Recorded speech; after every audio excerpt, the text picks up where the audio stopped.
Yeah. All right, Pete Thamel did it today. He was on ESPN, asked about Mack Brown. News, Mack Brown fired today after saying that he wanted to come back, fired by North Carolina, which has prompted a bunch of people to come up in discussions for a potential job opening. Now, this is what's crazy, and I tweeted about this today. It's almost Thanksgiving. I mean, it's Thanksgiving week, and the biggest job open right now is North Carolina. Yeah, it seems that way. That's crazy. Now, the other thing about this is we don't have very many candidates up for this job. It's like Jamie Chadwell or Chadwell? Mm-hmm. Jamie Chadwell, the other Monken from Army, who I don't know if's ever leaving Army. Nah. Kenny Dillingham? Not leaving Arizona State for North Carolina. And then we get into the Fired Football Coaches of America Association. We start talking about Dan Mullen. We start talking about some other names. And then Glenn Schuman's name pops up, which was to be expected at this point. And I think that there gets to a point where no matter what job opens up in the Power Four, one of these guys' names is going to be linked to it, and Glenn Schuman is just that name right now. A job opens up like, oh, Glenn Schuman is a name to keep an eye on this one. I mean, Glenn Schuman's name was being linked to the Alabama job. I don't know that anybody fully believed that was ever going to happen, but his name was being floated out there because when you think of the top assistant coaches in college football right now, Glenn Schuman is a name that you think of. We kind of kicked this one around pre-show, Kirby. I don't know where I was going to go. That hasn't happened to me in like 3 years on this network. You'll find it. No, I won't. You'll get it, dude. Keep talking. Basically, what I was going to say is that this always happens, I feel like. I know what I was going to ask you. There it is. We kicked this around pre-show and tried to figure it out. This is the first head coaching job that he's been if he is seriously interviewed for. This will be the first one. He wasn't seriously interviewed for Alabama. He was mentioned as a former alum, but they were big time headhunting for that Alabama job. This is going to be the first time that they've really actually hunted this guy for a head coaching position. Yeah, and I mean, it's interesting to think about, but it's also really not because you think about Glenn Schuman, for as relevant a name as he has been in the Georgia Bulldog space, nationally hasn't really been there. He was a co-DC in 22 after Dan Lanning left. 23 obviously kind of took over roles of that. He's always been the co-DC role, kind of flirted around the Philadelphia Eagles maybe, but he hasn't been like a hot commodity. And I feel like you always get these kind of Georgia coordinators just thrown into these mixes of, hey, there's a head coaching search. Let's go to one of the best teams in the nation that always consistently has good coordinators and link their name to it. I question the validity that Glenn Schuman is seriously considering the North Carolina job. I will say this, if we find out he actually took an interview or goes and takes an interview, we know the answer to the question that we've had. That's for what I a was long going to time. say. Right? We've asked on this network, does this guy actually want to be a head football coach? Because we have reasons to believe that he doesn't, right? We don't know if he wants to be the face of a program. We don't know if he wants to do the CEO stuff that's required to be a head football coach nowadays. I don't see a world where Glenn Schuman is schmoozing boosters for NIL money. I could be wrong. I could be 100% wrong. I think this guy loves coaching and teaching football. I don't know if he wants to deal with all the other stuff, but you pay me an extra $4 million a year, I might mess around and find out. Well, I mean, it could also be that this is a leverage play. This is I'm going to go take these interviews and just hear them out because, one, when contract negotiations come up for me, I'll be able to say, hey, I'm getting these options elsewhere. If he consistently says, no, I don't want the head coaching job, no, I don't want this, one, you're probably not going to get many interviews in years to come when they come calling. You know how much money Glenn Schuman makes? A lot. A good bit. Glenn Schuman makes $2 million a year right now, being a defensive coordinator. He makes a good bit for being a DC. I get that. I think he'd be a top 10 highest paid DC in the NFL right now at that rate. For sure, but my point of give me a Google on that one. My point of this is you almost have to take this if you're Glenn Schuman.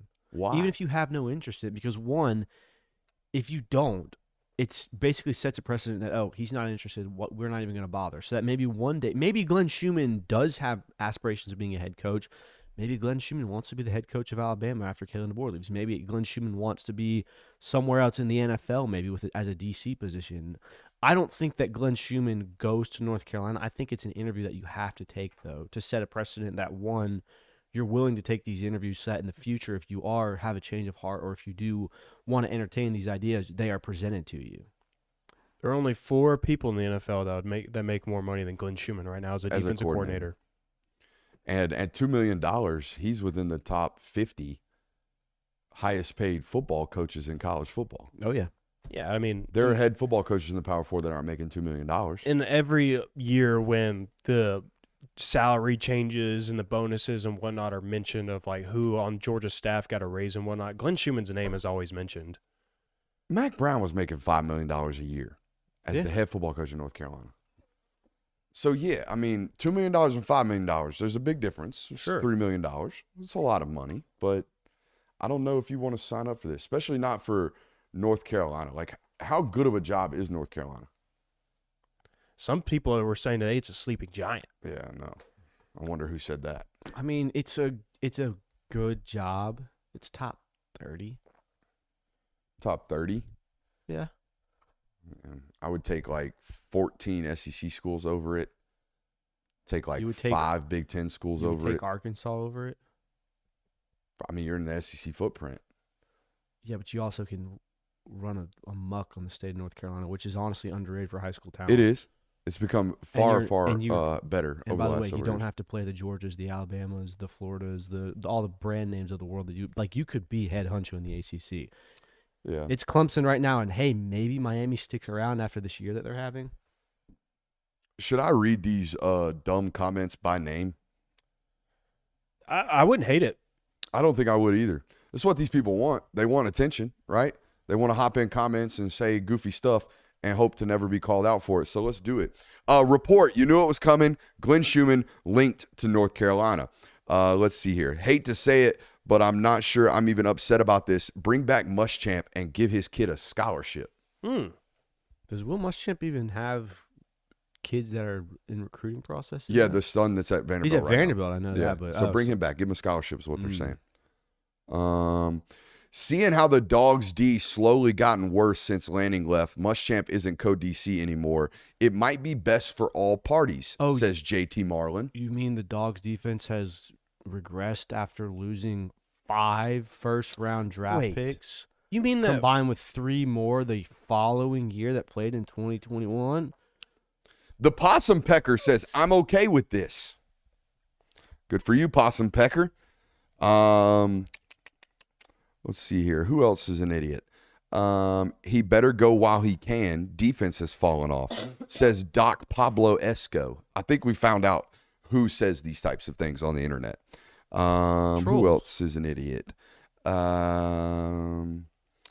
Another Kirby roommate hire up next. Love that one. Osama bin Laden off my roster.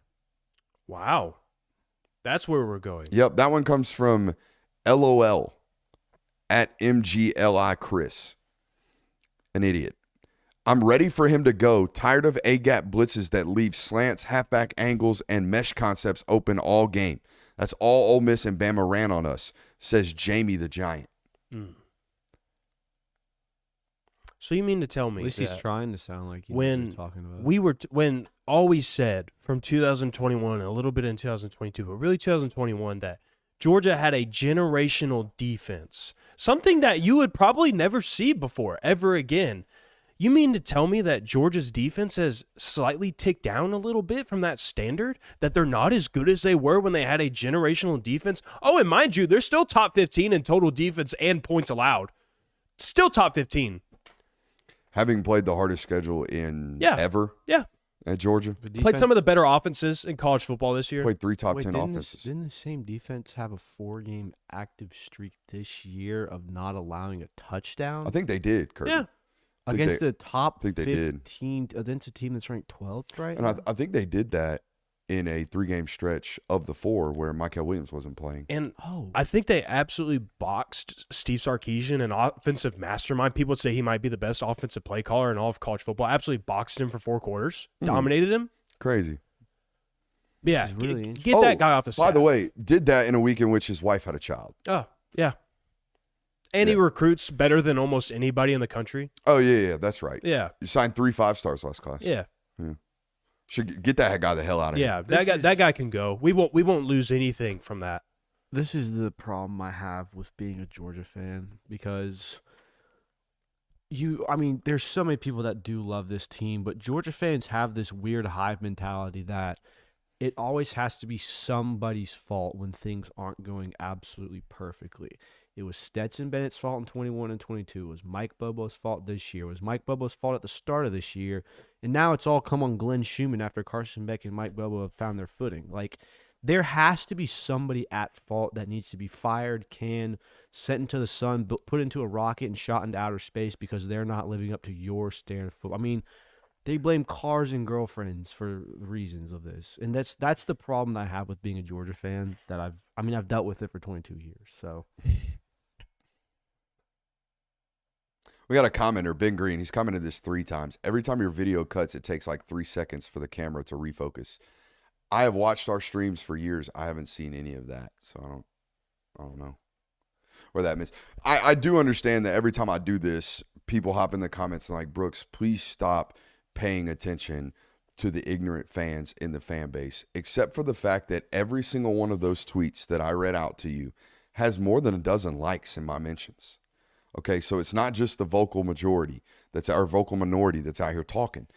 And I don't know how else. I have 2 ways of gauging 3. I have 3 ways of gauging your interest as an audience. 1, this YouTube chat. What you guys comment about, what you talk about, what you care about. That right there. 2, my social media accounts. That's all I got. It's the only way I can interact with you guys in a mass population opportunity, okay? And then the 3rd one is what you read, all right? And you read about jerseys, but the most of the feedback I get from you is on these comment threads and in those comment threads. So when it's that bad, when the best defensive coordinator that isn't your head coach, when the best defensive coordinator in the college football space is getting shit on in the mentions, I would be remiss to not come out here and call those people stupid.